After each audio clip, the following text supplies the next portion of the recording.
Hey, it's Gary Coxe. Jehovah's Witnesses don't take blood, but they take cow's blood. Are you kidding me? I have a recording that you're going to get to listen to that I'm going to break down like nearly sentence by sentence, where I'm going to show you how Jehovah's Witnesses are so confused. In their mind, they're not confused. You're going to hear him lie. He does admit a couple things. I have my computer recording it while he's standing there watching me doing all this. I want to make a point real quickly. The reason I'm doing this video, and I'll be doing more now, I did recently make a video and I was absolutely blown away. Blown away. It just went viral. And every time I would respond to somebody and refresh, I'd get more comments and more comments. I want you to understand that this is not a Jehovah's Witness bash video. I'm not into bashing Jehovah's Witnesses. What I am wanting to do is expose the stupidity, the ridiculous thinking that they have.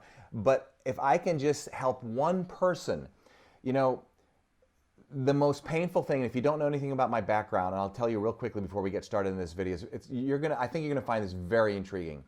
I was in the religion, got married, my wife and I, we have a baby. Later on, she was a JW as well. She tells me the baby that we have is not mine. And I'll go into that story and how that went to, oh my gosh, that was just like, wow, wow, wow, wow. Grandfather and stepfather died of cancer, uncle killed in a plane crash, my father was murdered, I was born and raised in this bull crap, and I left it when I was in my 40s, so I was deeply programmed in it. I'm talking like so deeply programmed, like, every single day was this crap, right? I mean, I had dinner with the governing body and all this nonsense, so I was deep into it. So please understand, and my channel, for those of you who are familiar as a business and life strategist, I'd love to have you subscribe, by the way, because you're going to learn a lot more than stuff in the cult. What I'm wanting to accomplish here is smart people can believe stupid things. That includes you. That includes me. So as you're listening to this, from whatever perspective, whether you're trying to get out, and when I tell you my wife was, telling me my baby's not mine and my father murdered, that stuff was a cakewalk compared to the repercussions emotionally, financially, mentally from leaving this cult. And if I did not do what I did for a living, I know I would have committed suicide. So what I want to accomplish here for those who are not Jehovah's Witnesses, learn. For those of you who were Jehovah's Witnesses, you get it.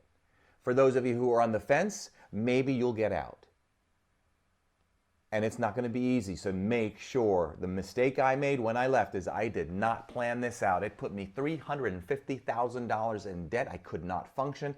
I used credit cards to pay my bills. It was ugly. It was ugly, all right? But on the other hand, too, I want you to understand, maybe there's some stupid beliefs that you buy into that as you listen to this, it's easy to be critical. But I want you to say, wait a minute, am I buying into beliefs about my finances where I could be more successful than I am now because I'm buying into some stupid stuff? Am I buying into some stupid stuff that's causing me not to have the fit body that I want or the great relationship I like to have? So this covers so much more than just this cult. Now I want to also share with you psychologically why we don't use common sense, okay? Because there's a reason. I did Dr. Phil's show, The Doctors, for about 3 years, reprogramming people because I was able to really develop skills from understanding how our thought processes work. And what I want you to understand, we don't use common sense sometimes. And I have to be very cautious of it as well. And I want you to be cautious of it as well too. Let me tell you psychologically why you don't if you don't. Here's why psychologically. If you find somebody, let's say that's richer than you are, or somebody like myself that has been on or is on TV and I have books, in your mind, if you're not careful, you will place a higher status on that person than they deserve. And then if you're not careful, you will listen to everything they say. And then if you're not careful, you will be a sheep to the slaughter. And to prove that, several hundred years ago, just about everybody on this planet used to believe that the earth was flat. Jim Jones took nearly 1,000 people to their death because they bought into his cyanide Kool-Aid. So my point here is, be careful what you're buying into.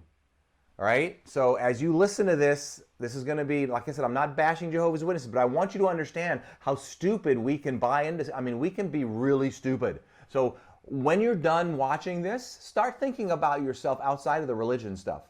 What about my finances could I do better with? And I have seen, and I understand, and you should too, that the problems that people have in their finances and in their relationships stem from the trauma they've got stuck in their emotional hard drive. And what I do is I show people how to get that stuff out. I know what my negative patterns are with regards to relationships, finances, business. I know that because of this cult crap that I exposed myself to for so long and the trauma I've been through. So when I'm able to be aware of that, you can't change what you don't acknowledge. Life can change. You've got to, let's get to the point of acknowledgement. All right, so let's go. So after I left the call, this audio that you're going to hear, this has been, oh my gosh, I don't know, 15 years? It's been, I've never exposed this, so I'm doing it now because I got so much feedback from the last video. I figured, okay, let's go a little further. So in this conversation, for those of you who know nothing about Jehovah's Witnesses, you won't understand it, so this is why I'm going to explain it to you. For those of you who are Jehovah's Witnesses, this is going to make sense to you. When I try to communicate to a Jehovah's Witness, I don't use their language. If you use their language, they know that you were one of them, and they're also taught that you are Satan, and they're going to run away. Most of them will. A lot of them will like to try to stay a little longer because they count time. The longer they preach, they count time, and your spirituality, to some degree, is based on how much time you put in. And they literally clock the time. All right. Now, I understand recently they quit doing that because they're having to make some changes because they're losing people by like the bundles. Okay. So you're going to hear me use words like, for example, they use baptism. You'll hear me use the word christen. They don't use the word christen. So if they hear the word christen, they're going to automatically, subconsciously assume this guy really doesn't know what he's talking about. He can't really have been a Jehovah's Witness. So then I can get into their head a little bit. Maybe it will work, maybe it won't. I used christen once and I screwed it up. They don't use bishops or deacons. They call them elders. So you'll hear me use the word bishop or deacon purposely to throw them off. And in fact, the last video I did on this, here's what this person wrote. You got to see this. Watch this, watch this, watch this, watch this. They wrote, Jehovah's Witnesses do not have churches. They have kingdom halls. So I purposely in the other video used the word church, not kingdom hall, because they believe that churches, like what this person says, churches are Babylon the Great, false religion. You are not a former witness. I got him. I got him. So I purposely use those words because number one, I don't need to conform to their bullcrap anymore. Anyway, so I responded to that person, show your face and go live with me. You'll notice that they never, all these Jehovah's Witnesses that respond and try to bash me, they don't have a face on their YouTube because they are sinning by watching devilish apostate sinners like me. But anyway, all right, so let's get going. So the guy knocks on the door and the conversation goes like this. Bear with me here as I get everything all set up for you. This is going to be quite intriguing. All right, here we go. All right, let's see if I can get this set up correctly. We've got this. This is going to come here, and I'm going to join you up here. Got me? Okay, here we go. We're just stopping by very briefly. And bear with me if the audio peaks a little bit. I had to tweak up this audio for you. Asking people why they thought the conditions are in the world today, they're so bad. See these things in New York and Ferguson. You ever wondered about why they're so bad? No, just how you look at it, I guess, right? So the first thing they do, I need to turn my volume up so I can hear what I'm saying and he's saying, so bear with me. So the first thing they do, they try to get you by saying, do you ever see how bad things are? And they preach so much, they're going to eventually find somebody when they knock on their door that's about to commit suicide. I mean, there's people out there doing it right now, and if a Jehovah's Witness happens to stop by, you are going to be love bombed. And hey, if it saves your life, then it saves your life, right? It's better than committing suicide. All right, so let's keep going here.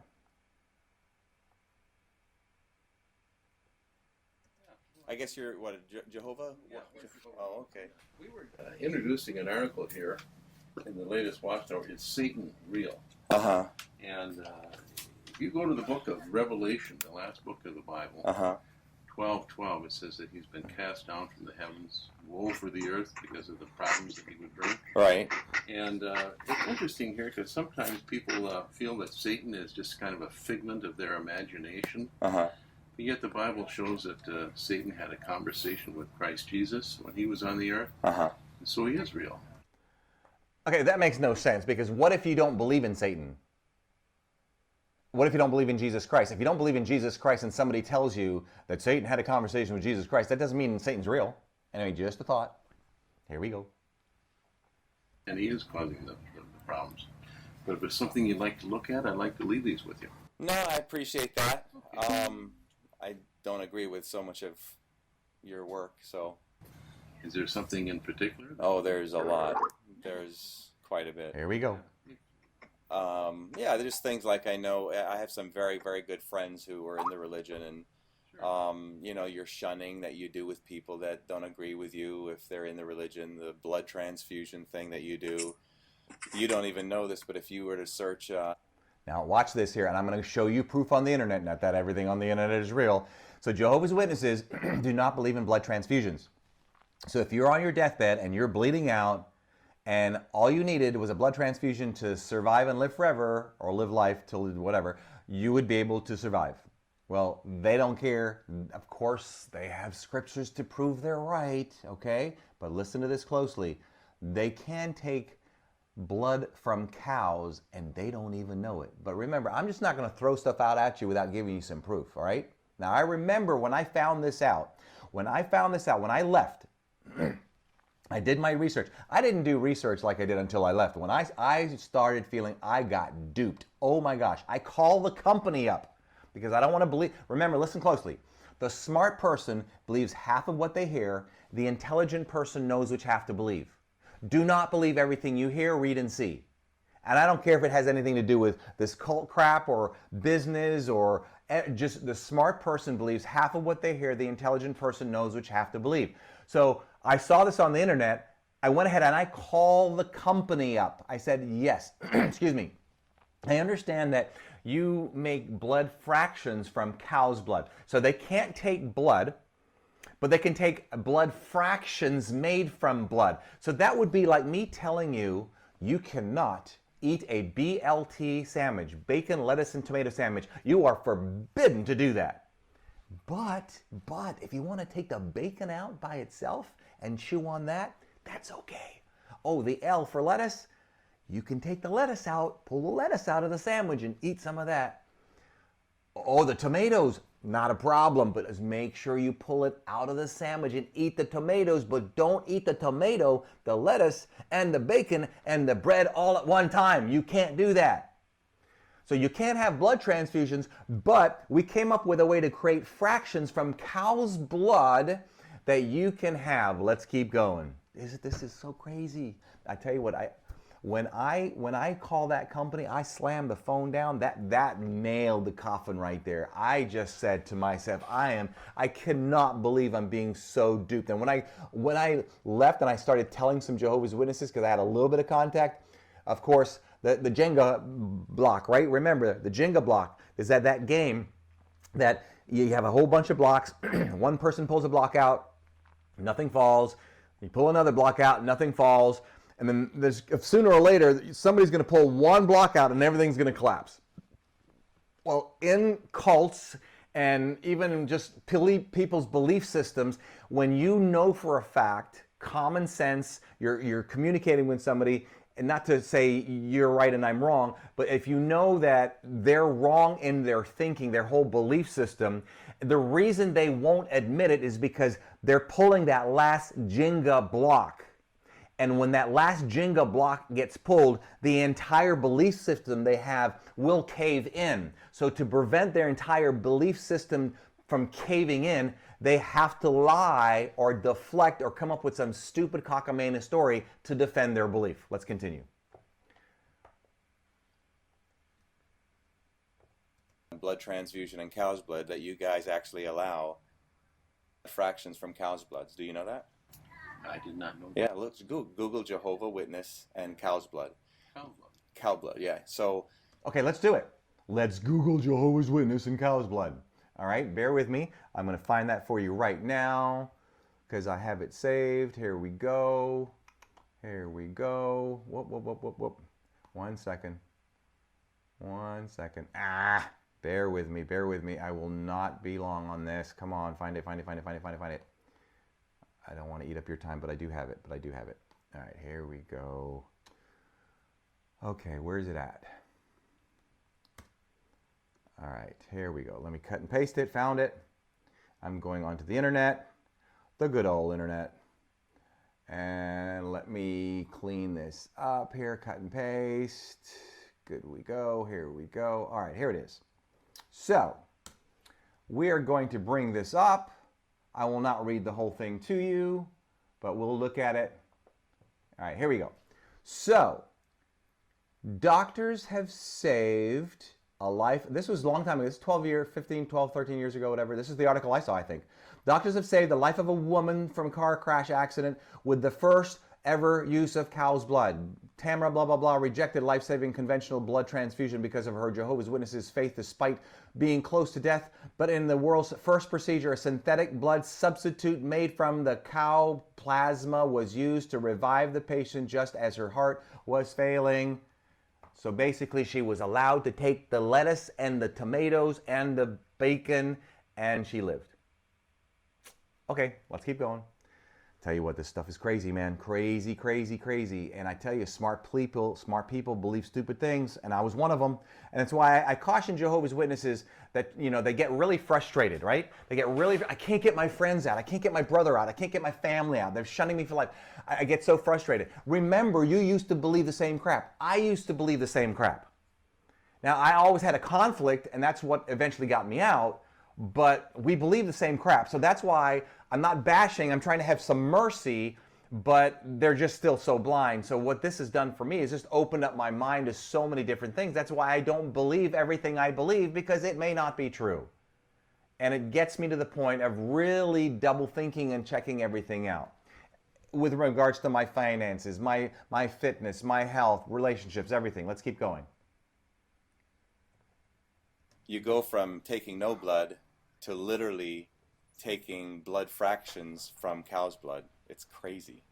But you don't, see, you're as a Jehovah's Witness, you don't even know that. Yeah, well, I do know that we take all kinds of blood substitutes, which are a lot. Okay, I do know that we use all kinds of blood substitutes. Well, this is a blood substitute that includes cow's blood.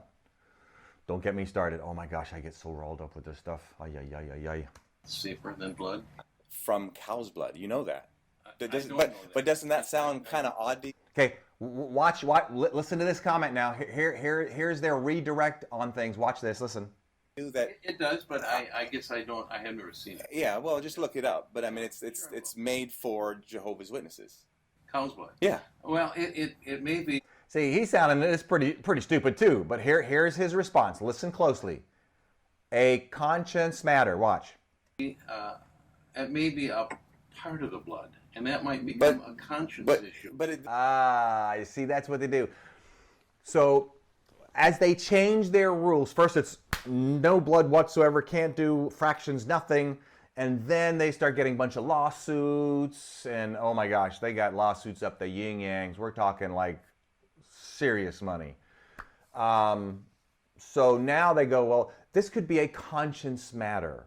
So as they get new light, they change their reasoning and say, well, now I don't believe they've changed their reason where you can have an actual blood transfusion, because in their mind it's black and white, no blood transfusions. But if you want to take the BLT and do them separately, it's a conscience matter. If you want to do that, that's okay. No judgment zone here, as long as it's a conscience matter. Okay, whatever you say. See, that's how you guys always do it. You always deflect it when it's a conscience issue. See, I'm so familiar with your religion and the Mormons. Now, I purposely put the Mormon thing out there to distract him from figuring out that I just, happen to study a lot of religions. It just, there's so much that doesn't make sense. You've predicted the end of the world a minimum of 10 times. And the Bible specifically says no man knows the day or the hour. But yet you've predicted it 10 times. Do you know that? If you could show me, I would like to see it. But if I showed you... Now listen to my response, because this is why it's a waste of time to argue. If I showed him, even if it was 3 times, and I'll talk about the 3 times, the 5 times. If I showed him 3 times, 5 times, 10 times, he's not going to go, oh my goodness, Gary. Oh, wow, we have predicted. Okay, I'm out. I'm out. He can't do that because he's going to pull that chingo block and he's done. His belief system has collapsed. His whole world has collapsed.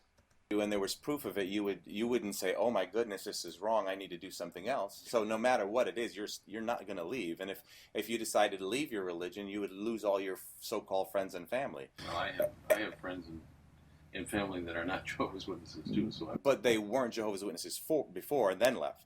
So you have a warped definition of conditional love. All right, so let's start here. Back to the 10 times of predicting the end of the world. I remember 1975.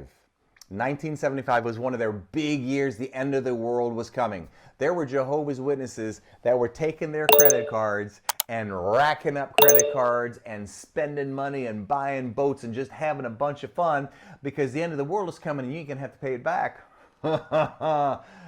Boy, did they get a rude awakening. All right, so that's one of them. In the late 1800s, there were several times, if you do any research on their information, that they predicted the end of the world. There's another one that's going to be coming up that they predicted the end of the world that I think King David and a whole bunch of the past, Abraham and so forth, they were all going to be resurrected in this place called Bethsarim. Bethsarim, people say it differently. Anyway, it's a place, it's actually a house in San Diego. Let me look fast. I actually went to San Diego. Again, I did my homework. I went to San Diego to see if this Bethsarim house existed, and lo and behold, it existed. I think I have it in my phone. I know I have it in my phone. I know I do. I don't want to take a lot of your time, but remember, the smart person believes half of what they hear. The intelligent person knows which half to believe. I'm just not going to have somebody tell me BS and I'm going to say, oh, okay, and be that little sheep. Yep, I'll listen to everything you say, whatever you say. Yep, I got it. I'll believe everything you say. Now, I'm just going to take a minute or two and look for it. If I don't find it right away, of course, the Jehovah's Witnesses is going to say, oh, he's lying. He can't find it. It's not true. Yeah, I'm a liar because I can't find it. I'm just a liar. Give me maybe 30 more seconds. If I can't find it, I don't see it. I can always look for it in another. I hope I didn't delete that. I really hope I didn't delete that because I just like to have it just to have it. Yeah, I don't think I have it. Crap. Ding, ding, ding, ding, ding, ding, ding, ding, ding. Here we go. Here we go. Here is Bethsarim. Right there. That's it. That's the house in San Diego. Here's another. Here's me in front of the house. There's the house in San Diego, right there, Bethsarim, and that is where, after the end of the world in the 20s, they're all going to be resurrected, and that's going to be their headquarters. Alrighty, whatever you say, let's keep going. Ain't this fun? Oh my gosh, I could just go. Oh, all right, here we go. It's conditional love. If you don't believe the way I do, and you were to just leave or whatever, you just disown those people. I remember being in their church. Kingdom Hall. I remember being in their church, and I said to myself, why do I not feel truly connected here? This is when I'm thinking about, just questioning. And it came to me that this is conditional love. Now, I believe in conditional love to some degree. Look, if I'm in a relationship with you and I keep slapping you and punching you every single day, I don't expect you to love me unconditionally. There's got to be a time you got some common sense. You got to say, you know what? If I'm going to love you, I'm going to love you from a distance, or I'm not going to love you at all. I get that, okay? I get that. But the conditional love there is, and of course they'll argue, no, we're punishing you. It's God's way of punishing you by kicking you out or not talking to you or shunning you because you're going to eventually come back and say, oh, thank you for coming back. I'm the prodigal son now. Yeah, whatever. Yeah, I'm rolling my eyes a lot here. And I used to feel like if I just don't conform to every single little thing, I'm just not going to be part of their conditional flock or unconditional flock or whatever. So anyway, keep going. Let's go. It's so beyond Well, Christian. That's a biblical. Everything is, but see, that's the thing about Jehovah's Witnesses. You're never wrong. You're never wrong. You use the Bible. Where can you go wrong? You know, it talks about disfellowshipping people that do wrong things. But it doesn't talk about using cow's blood. It doesn't say anything about coming back. Yeah, but if I joined your religion, I decided, you know what, I don't agree with something 10 years later, and I leave, I'm done. I'm shunned. No. Oh, that's not true. That's wrong. That is wrong. That's not true. If you decide just to leave, right, and you haven't committed adultery or done this or done that. Okay, here we go. So, if you commit adultery, fornication, drugs, whatever, and you are not repentant based on them, they'll kick you out. But what if I haven't committed adultery, I haven't committed fornication, I don't do drugs, I'm not an alcoholic, but they believe there's 144,000 people going to heaven. And I say, you know what? My calculations, I think it's going to be 120,000. Yeah, it's 120,000 people. That's how many people are going to heaven. And they say, no, Gary, it's 144,000. Here's what the Bible says. If I continue to tell people there's 120,000, I haven't committed adultery, haven't done drugs, haven't done fornication, haven't killed anybody, but I'm telling you there's 120,000 that are going to heaven, boom, if I don't change my thought, take a guess what? I get kicked out. That considers me to them as a wicked person.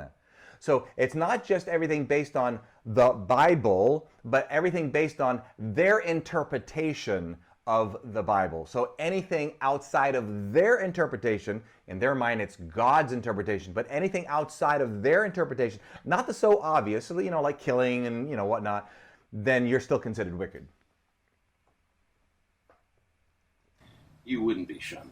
If I said to your bishops or whatever, I don't want to have anything to do with your religion, I don't agree with it, I don't want to be looked at as a Jehovah Witness, then you're disassociating yourself. Meaning I'm shunned, and you won't talk to me. No.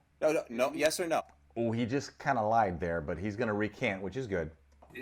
You have disassociated yourself. Okay, so that means you're going to shun me. Yes. Good. And that's right. That's loving. If you're disassociated, so if I don't believe that, have fellowship with you then. So if I don't believe everything you believe 10 years later, then you're going to shun me. So here's what I mean by that. I got christened, I got baptized when I was 14 years old. So as a 14-year-old kid, you don't know anything better, right? And they say you're old enough to make decisions. I ain't old enough to make friggin' decisions at 14 years old. So if you make a decision at 14 years old, and you're going to do it under peer pressure, trust me, the pressure to be baptized, I think they're pushing it even younger and younger now. Maybe they've changed that rule and got more light.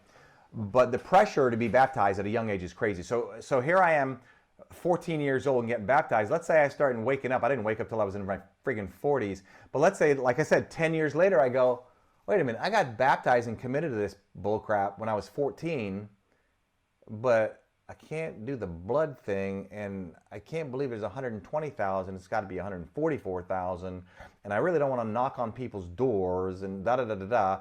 And I'm going to say, look, I'm going to give you a letter that says, I'm out. They will shun you for the rest of your life. All my family. I would lose all my family and friends. Yeah.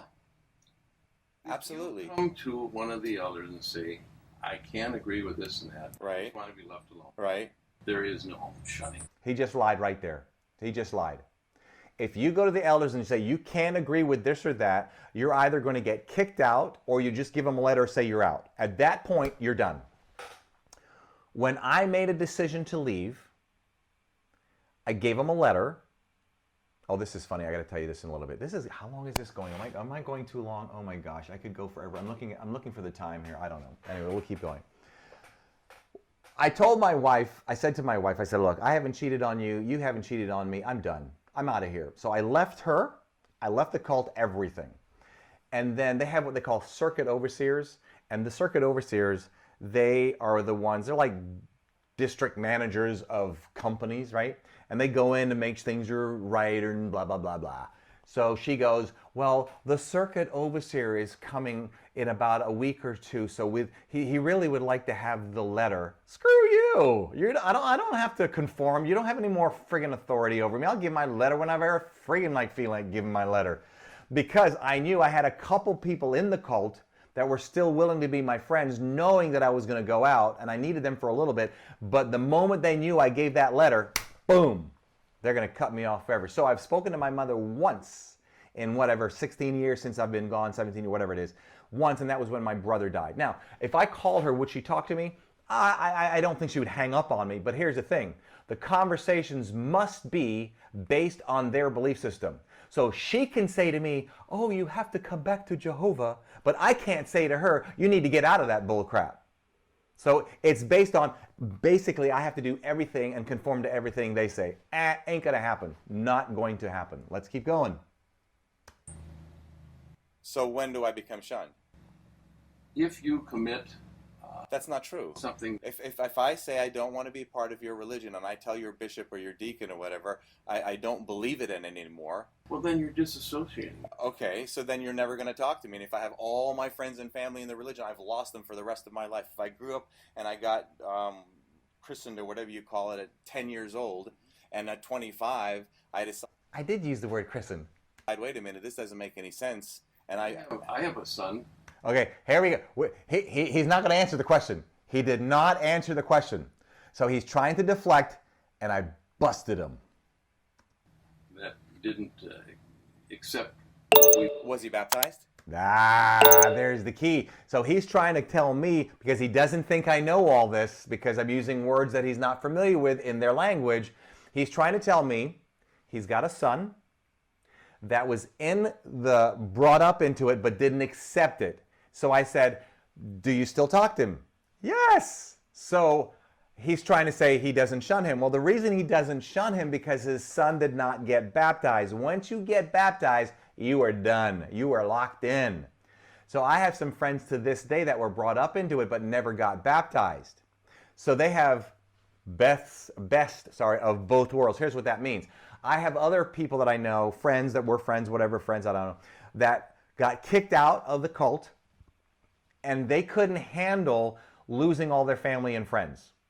I don't want to live a lie, so I can handle it as painful as it is. I'm not going to live a lie. So what they will do, and this is a known thing for a lot of people, what they'll do, they'll follow the rituals to come back in, which means you come to their church and you sit there and you get shunned, nobody talks to you, and you prove to them that you're being a good boy or a good girl, and then after 6 months or a year, it would take me 20 years, after 6 months or a year, they announce to the congregation, they may have gotten new light on that, they announce to the congregation that you are now acceptable to talk to, or whatever their protocol is. And then that person never goes back to the church again. But they're now accepted, so they can now talk to their so-called friends and family again. I just don't live a lie. I'm not going to do it. Not doing it. I am not going to go back in and pretend to believe that bullcrap just to be able to speak to my mother or my brother or anybody else. I'm just not going to live a lie. No, he was. Well, there's the difference then. If he was baptized, you'd kick him out and have nothing to do with him. Absolutely you would. No, I don't. Absolutely you would. That's what Jehovah's Witnesses do. They do it if they commit. No, that's not true. He just lied. That's not true. Not true. Well, you seem to know. Have you ever been to Bethsarium? Bethsarium? Yeah, Bethsarium.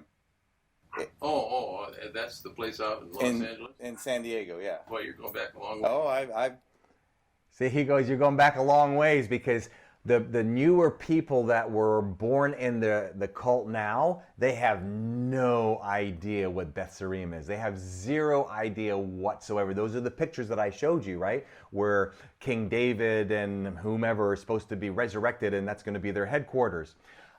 So he's knowing that I've done some homework, that's for sure.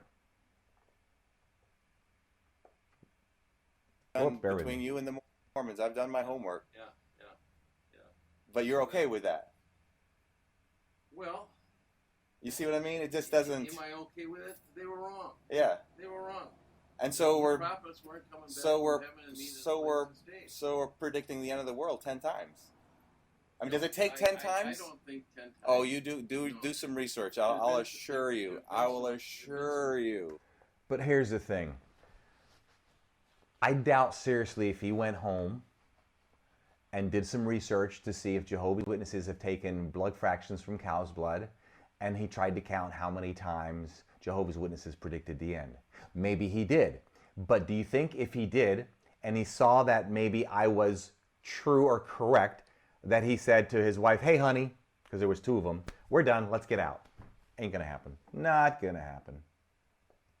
I will assure you beyond a shadow of a doubt. And if you go to the Russellite grave or whatever his name was, there's an actual pyramid on his grave. Do you know that? No. Yeah.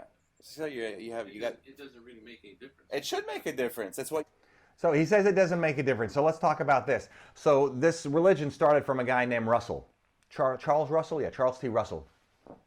And if you Google Charles T. Russell's gravesite, I haven't Googled it in years, so I'm sure it's still going to be there, you're going to see a pyramid. So there's so much that this cult started from that made no sense, that it just, I mean, they did all the holidays and celebrated everything. That was another video I made earlier and how that came about. But the thing is that they're not encouraged. They'll tell you they're encouraged to think on their own, but they're doing bad. Like when you'll see in the comments below, you'll see some Jehovah's Witnesses bashing me. That's considered sinning, because by listening to me, it could create doubt. Hope to God I create doubt in your mind if you're one of those people.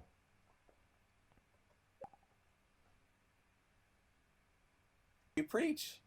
You start off telling people about pyramids. If you go to your original story, your Bible students is what you used to be. Sure. If you go on site and go to BibleStudents.com, who you guys proselyted from or deflected from, you will see the original teachings. Is there anything you like about Jehovah's Witnesses at all? Yeah. Let's deflect. They mean well. They're programmed. They're programmed very well. That's for sure. Thank you. They're programmed very, very well. Yeah. So whatever you're told to do, you do it, whether it's right or wrong. Well, we do what is. Well, I know I don't want to stay too long because I know you'll get more time. Nice talking to you. Have a great day.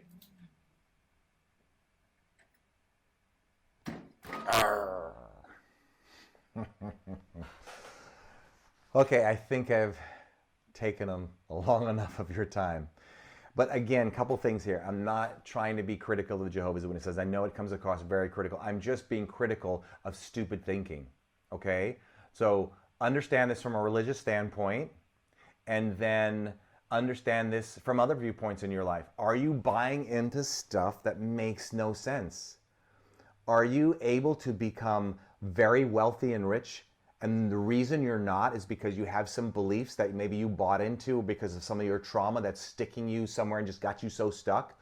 Are you overweight and not healthy because you got some belief systems? Your value and belief system that you buy into right now determines how much you weigh and how you look. Your value and belief system determines your paycheck. It determines the person that you care to be in a relationship with. I mean, look, all I can tell you is the brain and beliefs are powerful. Kamikaze pilots that left from Japan to blow up Pearl Harbor only had enough fuel to get there and not to come back. Their beliefs are so strong, and that's how beliefs, they can be so powerful that you're willing to fly all the way, one way, no fuel to come back, to go kill yourself, and you're going to go see virgins when you die. I don't know. Hope they're having fun. All right, there you have it. Yeah, I'd love to see your comments below. I am trying to respond to as many as possible. This is getting out of hand, which tells me this is something that's very, very, very much needed. Hope you've enjoyed this. Love to see you subscribe. Let's see what else. If you know, and one other quick thing. If you ever see me on, if you follow me on Instagram, you'll look at my stories. It's just Gary Coxe with the E-C-O-X-E, Gary Coxe. You'll see often in my stories, I'm up at 3:30, 4:30 in the morning, and the reason being is I lost so much of my life in this cult that I wake up very early and I try to live as much life as possible. When I was in the cult, I maybe read 4 books in my life. Man, you come to my house, you'll see that I read like 2 to 4 books a month. I've got books upon books upon books because I've lost so much time and I wasn't allowed to read anything. They want you to just stay focused on their propaganda, that this is how I make up for my lost time. And hopefully I've given you a little something to think about today that might open up your mind, whether it be from a religious standpoint, if you're in the cult trying to get out, or maybe just something to look at life differently. And hopefully this will help. Love to see your comments below. Appreciate you. Have a blessed day between now and the next time we get to chat. You know what to do. And if you don't, you do now. The title of one of my books, Don't Let Others Rent Space in Your Head. Have a blessed day.